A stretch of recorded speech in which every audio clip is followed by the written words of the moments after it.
Hello friends, आप सभी का स्वागत है आपके अपने यूट्यूब चैनल पे। और मुझे बताते हुए खुशी हो रही कि एलटी का ये हम जो है सेक्शन कवर करने वाले हैं, जीके सेक्शन। इसमें करंट अफेयर वगैरह सब कुछ है, आप देख सकते हैं।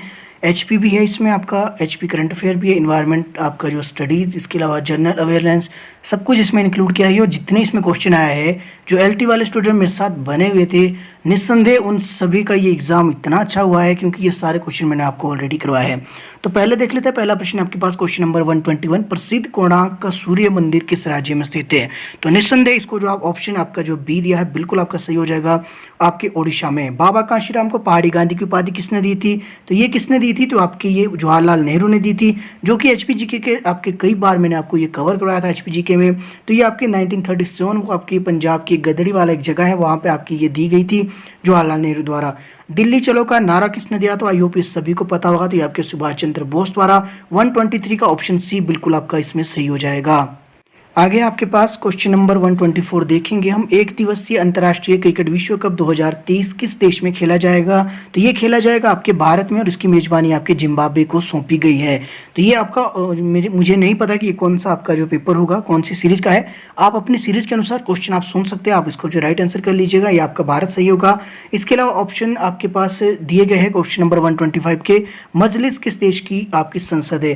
तो ये आपको क्वेश्चन मैंने डिटेल में बताया है, जिनको मैंने नोट्स प्रोवाइड कराए थे उसमें भी आपका अलग से लिखा गया था। इसके अलावा जब मैंने आपको जो है प्रीवियस ईयर क्वेश्चन पेपर 2018 को जो सॉल्व करवाया था, उसमें ये पहला ही प्रश्न था, जहां तक मुझे याद आ रहा, पहला या दूसरा तीसरे के आसपास ये क्वेश्चन आपका जो ये पूछा गया था। उसमें मैंने आपको बताया था कि आपके जो है मजलिस किस देश की है आपकी? तो ये आपकी इजराइल की है। साथ ही मैंने आपको ये भी बताया था कि इसके अलावा जो आपके बाकी के ऑप्शन है, मैं कहा उसको भी आप पढ़ लेना। तो अगर आपने जो ये पढ़े होंगे तो जाहिर सी बात है, तो ये आपका इसमें बिल्कुल, माफ कीजिए, इजराइल की बात करें, इजराइल आपका ऑप्शन ए है। मैं आपको सभी बताने वाला था, इस करके मैंने गलती से बोल दिया। तो मजलिस किस देश की संसद का नाम है? ये है आपकी जो है ईरान की। तो ऑप्शन जो सी है बिल्कुल आपका ये सही हो जाएगा। इजराइल किसकी है? तो इजराइल आपकी नेसेट है। इंपॉर्टेंट है, आपकी इजराइल के जो है संसद का नाम क्या है? तो वो आपकी नेसेट है, ये आपने याद रखना। जापान की डाइट है। इस तरह जितने बाकी है, मैंने सभी बाकी के ऑप्शन आपको बताए थे किस तरह से आपने पढ़ना है। अगर आपको याद हो तो मैंने आपको बताया है। चलिए आगे देखेंगे हम क्वेश्चन नंबर 126। जब भारत आज़ाद हुआ तो इंग्लैंड का प्रधानमंत्री कौन था? तो एंटनी आपके जो इसके प्रधानमंत्री थे। ये थोड़ा सा लिखने में यहाँ पे तो टाइपिंग मिस्टेक है, एटले लिखा गया है, लेकिन कोई बात नहीं, आपको ये समझना पड़ेगा। टाइपिंग मिस्टेक हो जाती है, तो आपका ऑप्शन ए बिल्कुल इसमें सही हो जाएगा। क्लीमेंट एंटली आपके जो है भारत के प्रधानमंत्री, उस समय जो है भारत के आज़ाद के समय इंग्लैंड के प्रधानमंत्री थे। क्वेश्चन नंबर 127 है कि निम्नलिखित में से किस क्रिकेटर ने straight from the heart and autobiography आपकी ये पुस्तक है? और ये क्वेश्चन रिपीट हुआ है, मुझे याद है कि किसी में ये पहले भी पूछा गया है एग्जाम में क्वेश्चन, और मैंने ये करवाया था। तो ये आपका कपिल देव, ऑप्शन ए बिल्कुल आपका इसमें सही हो जाएगा। इनकी ये ऑटोबायोग्राफी आपकी, और काफ़ी फेमस भी रही थी। इसके अलावा निम्नलिखित में से कौन सी जो है लक्षद्वीप की राजधानी है? तो कबरवती जो आपकी राजधानी आपके लक्षद्वीप की, ऑप्शन बी बिल्कुल इसमें जो आपका सही हो जाएगा। पहाड़ बेगाने नहीं होंगे पुस्तक के लेखक, और धरती है बलिदान की, ये भी आपकी पुस्तक किसकी है? तो ये दोनों पुस्तकें धरती है बलिदान की, पहाड़ बेगाने नहीं होने देंगे, ये एचपीजीके के सेक्शन में मैंने आपको ऑलरेडी कवर करवाया है। बाकी जो एचपीजीके के नोट्स मैंने आपको दिए हैं उसमें भी आपको ये क्वेश्चन देखने को मिलेगा। तो ये आपका जो है शांता कुमार, ऑप्शन जो सी है बिल्कुल ये आपका इसमें निस्संदेह सही हो जाएगा। क्वेश्चन नंबर 130 देखेंगे। कान्हा राष्ट्रीय उद्यान जो आपका किस राज्य में है? तो ये आपका किस में है? तो ये आपकी मध्य प्रदेश में है। ऑप्शन अगर आप डी देखें बिल्कुल ये सही हो जाएगा, आप इसको लगा लीजिए साथ साथ। और भारत का सबसे पहला समाचार पत्र इसमें से कौन सा? तो ये आपका बंगाल गजट, जो कि आपको मैंने कई बार बताया भी है। 1780 में ऑगस्टस हिक्की द्वारा जो इसका जो है प्रकाशन आपका जो किया गया, संपादक जो इसके थे ऑगस्टस हिक्की, जहाँ तक मुझे याद आ रहा है। इसको आप एक क्रॉस चेक कर लेना, लेकिन जो समाचार पत्र आपका यही था, आपका बंगाल गजट। आगे चलेंगे। बिहू त्योहार, इंपॉर्टेंट आपके क्वेश्चन इस तरह के जो बिल्कुल आसान से क्वेश्चन है, बच्चों वाले क्वेश्चन आपसे देखने को मिले। तो ये कहाँ पे आपका असम में ये मनाया जाता, प्रसिद्ध है आपका ये। क्वेश्चन नंबर 133 आपके पास, भारतीय राजनीति में देशबंधु के नाम से किसे जाना जाता है? तो किसे जाना जाता है? ऑप्शन अगर आप सी देखिए चित्तरंजन दास, तो ऑप्शन बिल्कुल आपका ये सही हो जाएगा। देशबंधु इनको ही कहा जाता था, चित्तरंजन दास को। इसके अलावा सीमांत गांधी के नाम से तो किसे जाना जाता था? ये भी बहुत बच्चों वाले क्वेश्चन आपसे देखने को मिले हैं एलटी के टेट में। तो ये आपका अब्दुल गफ्फार खां को आपके जो है सीमांत गांधी के नाम से जाना जाता था।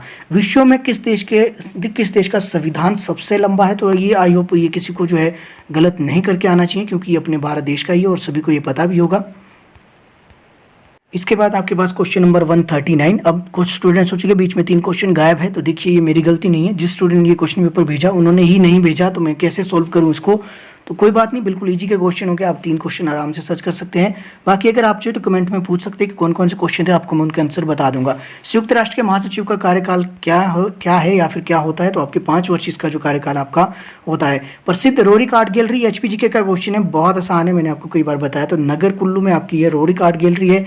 आगे आपके पास हिमाचल प्रदेश विधानसभा की प्रथम महिला अध्यक्ष, देखिए ये क्वेश्चन इतने आसान है कि मुझे बिना ऑप्शन देखे मैं इसको बता सकता हूं। तो विद्या स्टोक आपके ऑप्शन जो सी इसमें दिया गया, बिल्कुल आपका ये सही हो जाएगा। अगला आपके पास लॉर्ड कर्जन द्वारा प्रसिद्ध शिमला कालका रेलवे लाइन का शुभारंभ कब किया गया था, तो ये आपकी ये 1903 में आपका ये किया गया था। तो ऑप्शन सी इसमें बिल्कुल आपका आसान हो जाएगा। इस तरह के क्वेश्चन अगर आपको बिना ऑप्शन के दिए जाए, आई होप कुछ स्टूडेंट कर लेंगे जिनकी प्रिपरेशन अच्छी है। अयोध्या आपके शहर किस नदी के किनारे, बहुत आसान क्वेश्चन, उत्तर प्रदेश में ये आपके सरयू नदी के किनारे आपका ये पड़ता है। सौरमंडल का जो कौन सा ग्रह जो सबसे निकट है, तो ये सबसे निकट कौन सा है, तो आपके बुध है, इंपॉर्टेंट है। मैंने मॉक टेस्ट में भी आपको ये क्वेश्चन करवाया था, लेकिन उसमें जो बुध ऑप्शन नहीं दिया था, तब उसमें जो निकट कौन सा था उसके हिसाब से था उसमें मंगल।